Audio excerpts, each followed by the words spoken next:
بسم الله الرحمن الرحيم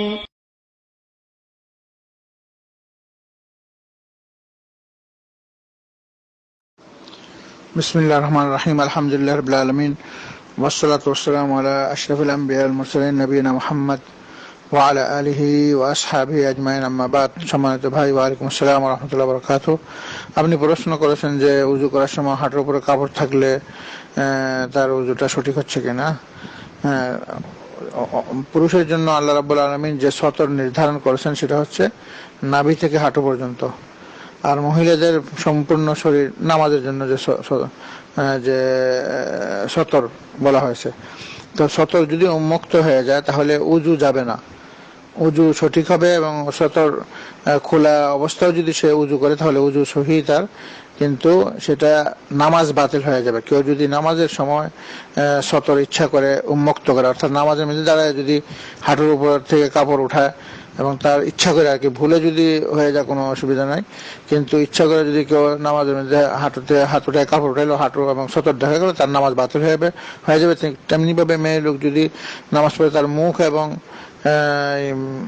তার চেহারা এবং হাতের কবজি এটা ছাড়া যদি বাকি শরীর সে প্রকাশ করে তাহলে তার নামাজ ভেঙে যাবে। কারণ মহিলাদের জন্য হচ্ছে মুখ এবং দুই হাতের যে কবজি পর্যন্ত, এই মুখ এবং দুই হাত কবজি একা একা যখন নামাজ পড়বে তখন সে মুখ খোলা রাখবে আর দুই হাতের কবজি খোলা রাখবে, কিন্তু এছাড়া যদি বাকি জিনিস পাও প্রকাশ পেয়ে যায়, পাও দেখা যায় অথবা শরীরের অন্য কোনো অংশ দেখা যায়, তাহলে তার নামাজ, মহিলার নামাজ বাতিল হবে। আর যদি মহিলা যদি এমন জায়গায় নামাজ পড়ে যেখানে বেগানা পুরুষ মহিলারা আছে, তাহলে সেখানে চেহারা ও হাত ও দুটোটাই ঢেকে রাখতে হবে। মানে একা একা যদি ঘরের মধ্যে পড়ে তাহলে মুখ খোলা থাকবে আর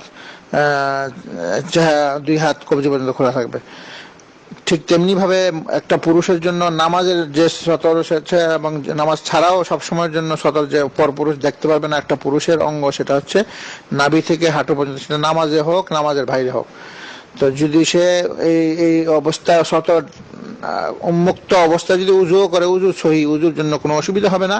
কিন্তু নামাজে যদি সে সতর না ঢাকে তাহলে তার নামাজ হবে না, কারণ রাসূলুল্লাহ সাল্লাল্লাহু আলাইহি ওয়াসাল্লাম বলে দিয়েছেন যে এটা জাবের থেকে বর্ণিত যে একটা পুরুষের জন্য সতর হচ্ছে মা বাইনা সুররাতি ওয়ার রুকবা, আর মহিলাদের জন্য হচ্ছে আল মারআতু কুল্লুহা আওরা ইল্লা ওয়াজহা ওয়া কাফাইহা, মানে আল মারআ আওরা, একটা মেয়ে লোকের তার সমস্ত শরীর আপাদমস্তক তার আওরা।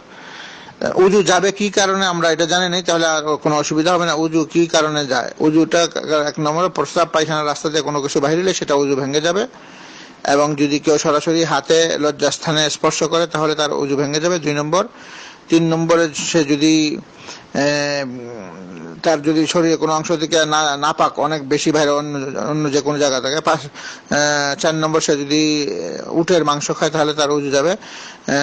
5 নম্বর হচ্ছে সে যদি ঘুমায়, গভীর ঘুম, আর যে কোনো কারণে তার যদি বুদ্ধি বা আকল চলে যায়, এটা গভীর ঘুমানোর কারণে হোক অথবা নেশাগ্রস্ত হওয়ার কারণে হোক অথবা সে পাগল হয়ে গেছে এই কারণে হোক অথবা বেহুশ হয়ে গেছে এই কারণে, যে কোনো কারণে যদি তার বুদ্ধি এবং আকল চলে যায় তাহলে উজু ভেঙে যাবে। তারপরে আবার আকল আসলে সঠিক হলে তাকে উজু করতে হবে। 6 নম্বর কেউ মুরতাদ হয়ে গেলে তাকে উজু করতে হবে, অর্থাৎ সে কুফরি কাজ করলে নতুন করে আবার উজু করে ইসলামে প্রবেশ করতে হবে। এই 6টা কাজ ছাড়া তার উজু যাবে না। তাহলে এখানে উজু যাওয়ার যে নিয়ম সেটা, আর যদি কেউ সহবাস করে বা মহিলাকে স্পর্শ করে এবং সেখানে যদি প্রস্রাব পায়খানা কোনো রাস্তা বীর্য বা কোনো মনি বাইরে, তাহলে সে উজু চলে যাবে। এবং শাহওয়াতের সাথে মহিলাকে শাহওয়াতের সাথে যদি স্পর্শ করে তাহলে সে তার উজু যাবে। আর যদি সে সহবাস করে তাহলে তো উজুও যাবে এবং তাকে ফরজ গোসলও করতে হবে। তো এছাড়া আমরা যে অনেক সময় অনেকে ধারণা করে যে হাঁটু খোলা অবস্থায় উজু করলে উজু হবে না, এটা ভুল ধারণা।